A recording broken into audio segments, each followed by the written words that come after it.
Chapter 15.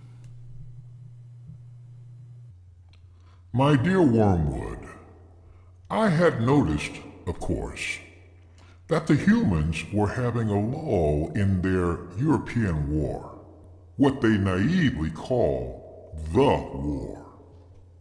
And am not surprised that there is a corresponding lull in the patient's anxieties. Do we want to encourage this, or to keep him worried?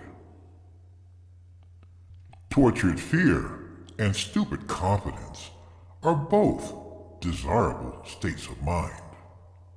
Our choice between them raises important questions. The humans live in time, but our enemy destines them to eternity. He, therefore, I believe, wants them to attend chiefly to two things: to eternity itself, and to that point of time which they call the present. For the present is the point at which time touches eternity. Of the present moment, and of it only, humans have an experience analogous to the experience which our enemy has of reality as a whole. In it alone, freedom and actuality are offered them.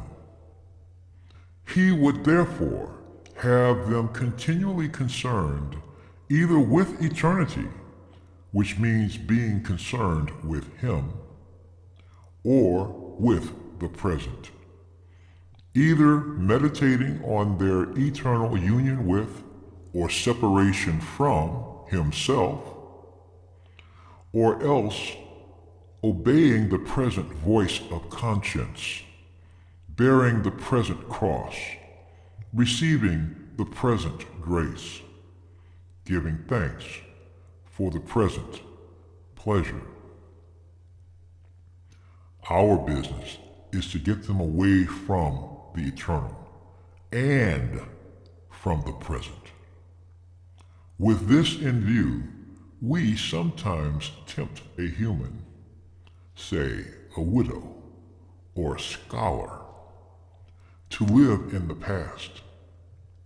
But this is of limited value, for they have some real knowledge of the past, and it has a determinate nature and, to that extent, resembles eternity. It is far better to make them live in the future. Biological necessity makes all their passions point in that direction already, so that thought about the future inflames hope and fear. Also, it is unknown to them, so that in making them think about it, we make them think of unrealities. In a word, the future is, of all things, the thing least like eternity. It is the most completely temporal part of time, for the past is frozen and no longer flows, and the present is all lit up with eternal rays.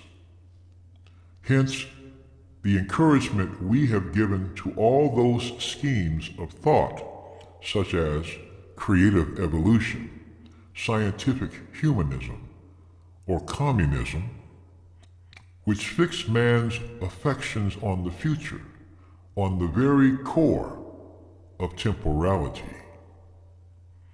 Hence, nearly all vices are rooted in the future. Gratitude looks to the past, and love to the present. Fear, avarice, lust, and ambition look ahead. Do not think lust an exception. When the present pleasure arrives, the sin, which alone interests us, is already over. The pleasure is just a part of the process which we regret, and would exclude if we could do so without losing the sin. It is the part contributed by the enemy, and therefore experienced in a present. The sin, which is our contribution, looks forward. To be sure, the enemy wants men to think of the future too, just so much as is necessary for now planning the acts of justice or charity which will probably be their duty tomorrow. The duty of planning the morrow's work is today's duty. Though its material is borrowed from the future, the duty, like all duties, is in the present. This is not straw splitting. He does not want men to give the future their hearts, to place their treasure in it. We do. His ideal is a man who, having worked all day for the good of posterity, if that is his vocation, washes his mind of the whole subject, commits the issue to heaven, and returns at once to the patience or gratitude demanded by the moment that is passing over him. But we want a man hag-ridden by the future, haunted by visions of an imminent heaven or hell upon earth, ready to break the enemy's commands in the present, if by so doing we make him think that he can attain the one or avert the other, dependent for his faith on the success or failure of schemes whose end he will not live to see. We want a whole race perpetually in pursuit of the rainbow's end, never honest, nor kind, nor happy now, but always using as mere fuel wherewith to heap the altar of the future every real gift which is offered them in the present. It follows then, in general, and other things being equal, that it is better for your patient to be filled with anxiety or hope, it doesn't much matter which, about this war, than for him to be living in the present. But the phrase living in the present is ambiguous.